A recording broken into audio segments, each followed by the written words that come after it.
A small group of protesters try to march to Thailand's health ministry, but the police are determined not to let them through. They're protesting both the scarcity of vaccination shots and the vaccines the government is giving them. I'm worried about the vaccine that the government has ordered for us. Many people, including myself, don't want Sinovac vaccine, but the government keeps ordering more. Reassuring words from a senior health official have little impact.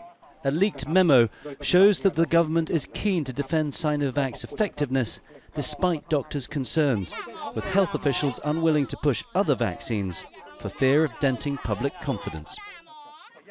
To illustrate their concerns, the protesters pour paint on bound model corpses and attempt to cremate them. Security guards quickly step in. Sinovac was the first vaccine to be released in Thailand and was quickly distributed to frontline medical workers, most of whom have now had 2 doses. But as the new COVID Delta variant spread, some found they weren't protected. Here, there were 5 medical staff infected with COVID-19 and 2 were admitted to the ICU. Others are concerned by a lack of information about Sinovac's results.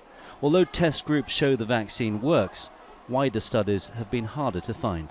It's the problem about the transparency of the report. When it is studied in larger group of participants, it seems like that information is not getting out of the investigators' hand. That could be a real problem for Thailand. Domestic production has stalled, and deliveries of the more effective mRNA vaccines won't arrive till the autumn. Thailand's had a real problem finding enough supply of vaccine to meet demand. And at the current rates, the whole country won't be fully vaccinated until the middle of next year. At a local temple, people have been queuing overnight just to get a COVID test, increasingly difficult in Thailand, which now has record daily infection rates. Despite early successes in the fight against COVID-19, Thailand's response is now looking poorly planned and ill-prepared. Now many are questioning their faith in the government's ability to respond. Tony Cheng, Al Jazeera, Bangkok.